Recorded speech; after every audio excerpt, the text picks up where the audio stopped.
Hello students, कैसे हैं आप लोग।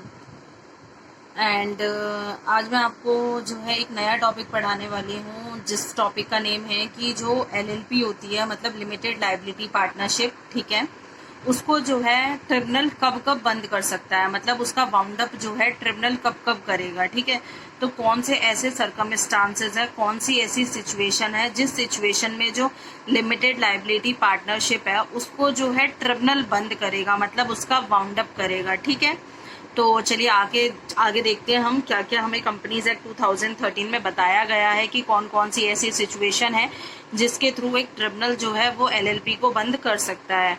तो स्टार्ट करते हैं। The LLP may be bound up by the tribunal in the following circumstances. LLP को जो ट्रिब्यूनल है वो इन सर्कमस्टांसेस में बाउंड अप कर सकता है। तो सबसे पहला पॉइंट क्या है, if the LLP decide that LLP be bound up by the tribunal. अगर एलएलपी जो है वो खुद ही डिसाइड कर ले रही है, पहला पॉइंट ये बोल रहा है कि जो एलएलपी है उसका खुद ही का डिसीजन ये है कि एलएलपी को जो है ट्रिब्यूनल बंद कर दे। ठीक है, मतलब उसका बाउंड अप कर दे। पहला पॉइंट तो ये है कि जो एलएलपी है वो ऑन इट्स ओन मोशन चाहती है कि हमारी जो है एलएलपी बंद कर दी जाए ट्रिब्यूनल के द्वारा। एंड बी पॉइंट हमारा बोलता है कि if for a period of more than 6 months the number of partner of LLP is reduced below 2। इसका मतलब क्या है, ये पॉइंट ये कहना चाह रहा है कि जो LLP है उसमें 6 महीने से ज्यादा हो चुके हैं, बट जो उसके जो पार्टनर है ना वो 2 से कम ही है। मतलब जब LLP के पार्टनर 2 से कम हुए, उसको 6 महीने से ज्यादा हो चुके हैं, तो इस केस में भी जो है ट्रिब्यूनल LLP को बंद कर सकता है। एंड उसके बाद है सी पॉइंट हमारा ये बोलता है कि if the LLP is unable to pay डेप्ट। अगर जो एलएलपी है वो क्या कर रहा है, अपना जितना भी उसने लोन लिया है, जितना भी कर्ज ले रखा है उसने, वो उसको पे नहीं कर पा रहा है, तो उस केस में भी जो है एलएलपी को बाउंड अप किया जा सकता है ट्रिब्यूनल के द्वारा। उसके बाद है डी पॉइंट हमारा ये बोलता है कि if the LLP has acted against the interest of हमारा sovereignty and integrity of India and the state और हमारा पब्लिक ऑर्डर। इसका मतलब ये है कि जो हमारा एलएलपी है, ठीक है, ये मतलब जो है जो हमारी इंडिया की sovereignty and integrity of India है उसको फॉलो नहीं कर रहा, उसके अगेंस्ट वर्क कर रहा है, और वो पब्लिक ऑर्डर के खिलाफ, मतलब पब्लिक ऑर्डर के खिलाफ वर्क कर रहा है, पब्लिक ऑर्डर को नहीं मान रहा है। तो इस केस में भी जो है एलएलपी का बाउंड अप हो सकता है ट्रिब्यूनल के द्वारा। एंड उसके बाद ई पॉइंट ये बताता है कि if the LLP has made a default in filing with the registrar. मतलब जो एलएलपी है वो डिफॉल्ट कर रहा है ये तीनों चीज फाइल करने में, किसको, रजिस्ट्रार को फाइल करने में। कौन कौन सी चीजें हैं ये मैंने बहुत अच्छे वे में आपको लिख के दिखा दिया, जिससे आपको कंफ्यूजन नहीं होगा। आप लेकिन चार्ट फॉर्म में एग्जाम में ऐसे प्रेजेंट नहीं करेंगे, आप लाइन टू लाइन लिखेंगे, इसको बस हाईलाइट कर देंगे। तो कौन कौन सी 3 चीजें, statement of account and solvency. ठीक है, इन दोनों के बीच में क्या है, एंड, मतलब आपको स्टेटमेंट ऑफ अकाउंट भी देना पड़ेगा, एंड सॉल्वेंसी दे दो, या फिर हमारा सॉल्वेंसी के साथ और क्या हो सकता है, एनुअल रिटर्न।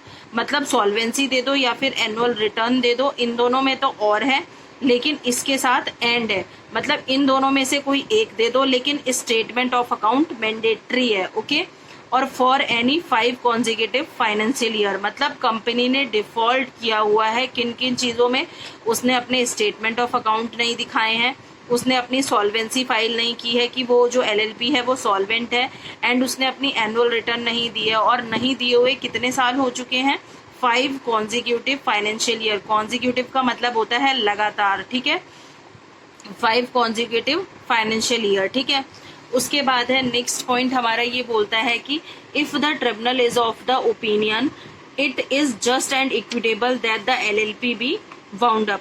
कि एलएलपी को बंद करना बहुत ज्यादा जरूरी हो चुका था कि इसका बाउंड अप करना, इसकी वजह से जो ट्रिब्यूनल है इसको बाउंड अप कर देता है। तो ये हमारे जो है एफ पॉइंट तक है। तो ये मतलब जो है मैंने बहुत इजी वे में आपको लिख के दे दिया है। अगर एग्जाम में क्वेश्चन आता है कि एलएलपी जो है किन केसेस में एलएलपी को ट्रिब्यूनल जो है बाउंड अप करेगा, तो आपको ये same to same as it is answer लिख के आ जाना है। तो 5 marks it is a sufficient answer है। सो चलिए एक बार दोबारा से हम रिवाइज कर लेते हैं शॉर्ट वे में। तो सबसे पहला पॉइंट ये था कि एलएलपी खुद ही चाहती है कि उसका बाउंड अप हो जाए ट्रिब्यूनल के थ्रू, एंड दूसरा पॉइंट ये बोलता है कि जो LLP है उसको 6 महीने से ज़्यादा हो चुके हैं, उसके जो नंबर ऑफ पार्टनर है वो 2 से कम थे, मतलब जब उसके नंबर ऑफ पार्टनर 2 से कम हुए तो उसे 6 महीने से ज़्यादा हो चुका है, तो इस वजह से वाउंड अप हो गया है। या फिर जो LLP है वो अपने डेप्ट को पे नहीं कर पा रही है, जितना भी उसने लोन कर्ज वगैरह लिया था वो सारे पे नहीं कर पा रही है, इस वजह से उसको जो है वाउंड अप किया जा रहा है। एंड नेक्स्ट पॉइंट ये है कि जो LLP है वो वर्क कर रही है against the sovereignty and integrity of India, और पब्लिक ऑर्डर को भी नहीं मान रही है। फिर नेक्स्ट पॉइंट ये बोलता है कि जो कंपनी है उसने डिफॉल्ट किया है statement of account and solvency और एनुअल रिटर्न फाइल करने में फॉर एनी कॉन्जिक्यूटिव 5 ईयर। और फिर हमारा नेक्स्ट पॉइंट ये है कि इट इज़ हमारा जस्ट एंड हमारा इक्विटेबल हो चुका है कि दैट द LLP भी वाउंड अप, मतलब बहुत ज़्यादा ज़रूरी हो चुका है ट्रिब्यूनल के लिए कि इस LLP को जो है वाउंड अप कर दिया जाए। तो सिर्फ इसके ये इतने ही पॉइंट है। होपफुली आपको मेरी वीडियो बहुत अच्छी लगी होगी। मैं बहुत ईजी वे में वीडियो लाती हूँ, तो आप ज़्यादा से ज़्यादा मेरे नोट्स का बेनिफिट उठाएं एंड अच्छे से पढ़ें। आपके एग्ज़ाम CS वालों के एग्ज़ाम तो मैंडेटरी अब जुलाई में होने ही होने हैं, जो आप बस प्रैक्टिस करते रहिए, अच्छे से याद करिए, अच्छे से अपना बेस्ट दीजिए, अपना 100% दीजिए। एंड अगर आपको किसी भी कंसेप्ट से रिगार्डिंग कोई भी प्रॉब्लम आती है तो आप प्लीज़ मुझे कमेंट बॉक्स में कमेंट कीजिए। एंड वीडियो के रिगार्डिंग अगर आपको वीडियो अच्छी लगती है तो please like share and subscribe जरूर कीजिएगा। And thank you so much, thank you so much.